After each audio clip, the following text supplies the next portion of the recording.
Construction of the scale of chords. A scale of chords lets us set out and measure angles accurately, using only a compass and a ruler, when no protractor is available.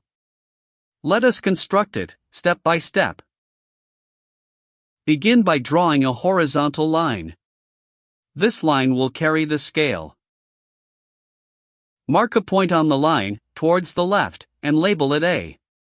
This is the starting point of the construction. Now set the compass to a convenient length, greater than 60 mm, and with center A, make a small arc across the line. Label this point B. A construction length greater than 60 mm provides sufficient working space for dividing the intervals between successive graduations accurately.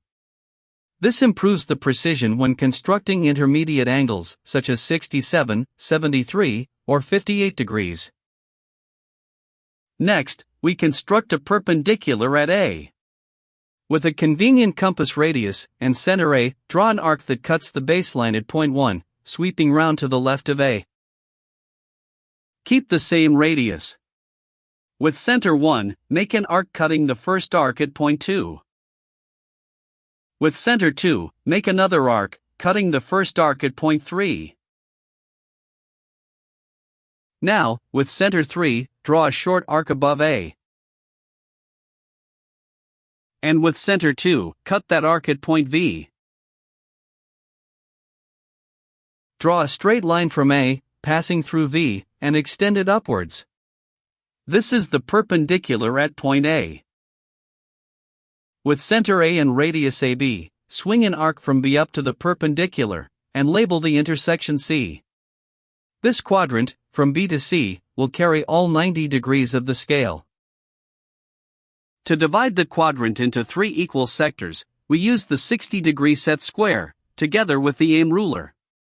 First, place the set square so that its long edge is perfectly aligned with the perpendicular AC, letting the set square extend below the baseline. This space below is left deliberately. It makes room for the aim ruler in the next step. Now introduce the aim ruler, and rest it firmly against the lower short edge of the set square. The contact is always edge to edge, never against a corner. From this moment, the aim ruler is held completely stationary. It acts as a fixed track, for the set square to slide on. Keeping the aim ruler perfectly still, flip the set square over, maintaining continuous edge-to-edge contact. The long edge now rests on the aim ruler, and the 30-degree inclined edge faces point A. This is the correct drafting orientation. Slide only the set square along the stationary ruler, until the 30-degree inclined edge passes exactly through point A. Then draw the 30-degree line from A, extending it beyond the arc. It cuts the quadrant at Z. Without moving the aim ruler, flip the set square to its mirror position, keeping contact with the ruler throughout. The opposite inclined edge now rises at 60 degrees. Slide the set square until this edge passes through point A, and draw the 60-degree line. It cuts the quadrant at H. Remove the instruments. The perpendicular AC is itself the 90-degree line, and the quadrant is now divided into 3 equal sectors, of 30 degrees each. Next, each 30-degree sector must be divided into 3 parts, of 10 degrees each. Join point Z to be with a straight line.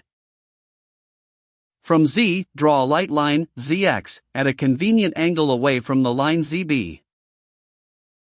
With a convenient compass radius, step off 3 equal arcs along ZX, and number the divisions 3, 2, 1, starting nearest to Z. Join point B to division 1. Align one edge of a set square with the line from 1 to B, and place the aim ruler beneath its other edge, as a fixed guide onto which the set square will slide. Holding the aim ruler still, slide the set square up to division 2, and draw a line parallel to 1B, extending beyond the line ZB. The parallel from 2 meets ZB at N. Slide the set square further, to division 3, and draw another parallel. This one meets ZB at F. Draw a line from A through point N and extend it to cut the arc ZB at E. Point E is the 10-degree graduation. Draw a line from A through point F and extend it to cut the arc at P. Point P is the 20-degree graduation. Now set the compass to the chord ZP. With this radius, step off 2 equal arcs from point Z, marking the 40 and 50-degree graduations. With the same radius, step off 2 more arcs from point H, marking 70 and 80 degrees. Label the divisions around the quadrant, from 0 degrees at B, up to 90 degrees at C.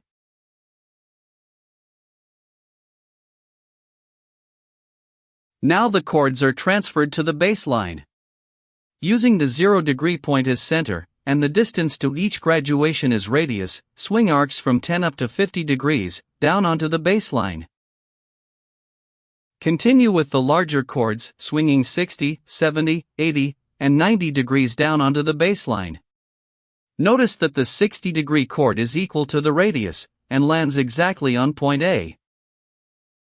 Label the graduations along the baseline, from 90 degrees on the left, to 0 degrees at B. This graduated line is the scale of chords. The construction is complete. This is the scale of chords. With a compass, any angle from 0 to 90 degrees can now be taken directly from this scale.